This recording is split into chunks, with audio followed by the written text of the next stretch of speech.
Hello, YouTube. It's me, John Avenger. Once again, welcome to my final review for the month of September for comic book and superhero month. Yeah, I know, but hey, we got it. We're gonna end it with a bang.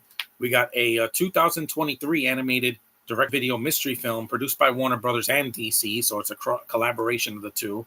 And when you get that, it spells really good. It's usually a good thing. It's the 38th entry in the direct-to-video series of Scooby-Doo films. Scooby-Doo and Krypto 2. Yeah, that's why I'm wearing my Superman hat. This is fun. It's a lot of fun. This is a lighthearted romp between DC and Scooby-Doo, and it's hand-drawn animated. There's some CG at the end with the giant robots. But here's the plot. When the Justice League mysteriously goes missing and phantoms take up residence in the Hall of Justice, the city of Metropolis is in chaos. Having been summoned to the Daily Planet by Lois Lane and Jimmy Olsen, Mystery Inc. is asked to help crack the case and rescue their heroes with a little help from their new pal, Krypto, the super dog. Yeah, the one of the coolest characters from the DC Super Pets movie. Here he doesn't talk, so he just barks, and he has his superpowers from the cartoon movie from last year. And the voice cast here is stellar, like always. Matthew Lillard, Kate McCucci, Grey Griffin, Frank Welker as Scooby. You have other people. You have Tara Strong as Lois and Harley Quinn. Fred Taskori, he's Solomon Grundy. You got Nolan North as the Joker, and you have James Arnold Taylor, who I met at Comic-Con. He's Jimmy Olsen here. You got Charles Halford. He's the new voice of Lex Luthor because Clancy Brown, I guess, is too busy or too old. So he did a good job. He had a spot-on impression of him. The film is only 76 minutes long. See, you don't have to be 2 hours to get your point across. This is an hour and 16 minutes long with 2 minutes of end credits. And there's two songs in the movie. In the background, they're pretty good songs. In the opening and then in the middle of the film when they're doing the chase scene. And it's funny. I have a lot of in-jokes, a lot of DC and Warner Brothers Easter eggs. One downside is Batman's not in the movie. He's not. He's just, there's references to him, and they mention him a lot, but he's not in the film. Because out of respect for Kevin Conroy, he just passed away last year, they said, no, we're not going to put him in the movie. We're going to just have the other Justice Leaguers, have a cameo.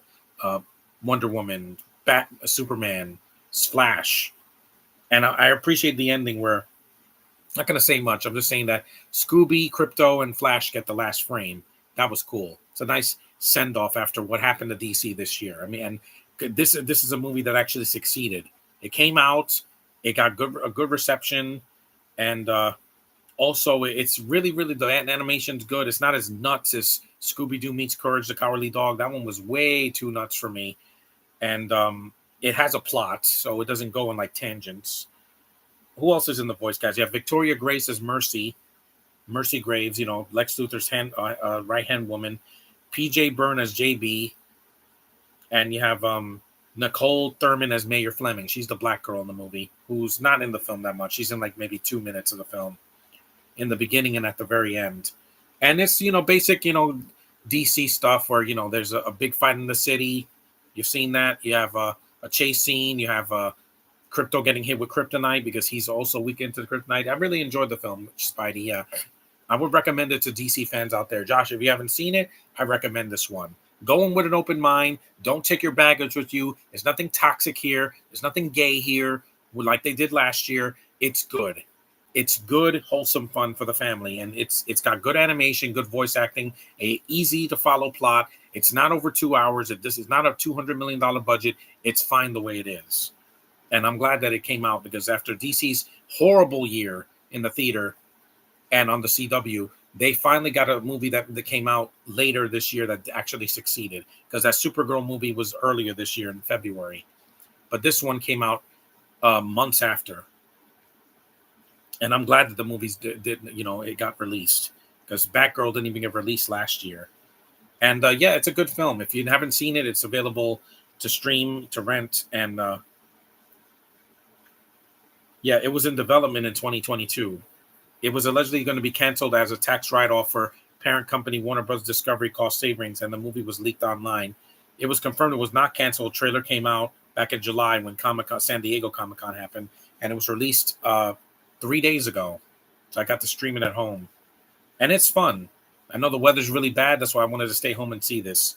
It was a lot of fun. Like, if you're looking for something with DC that was not over 2 hours and not painfully long and overly dramatic and has a ton of flashbacks, this is the film for you. And I would recommend it because after the movie year I had, I needed something lighter. And, it is what it is. It's a movie that, it's not breaking any new ground, but it entertain me for those hour, for all those minutes, those 76 minutes. And it was charming, funny, and lighthearted, and it has color in the movie. That's something we rarely see nowadays. Everything is so dark and dreary, and it's good to have a movie that's not like that.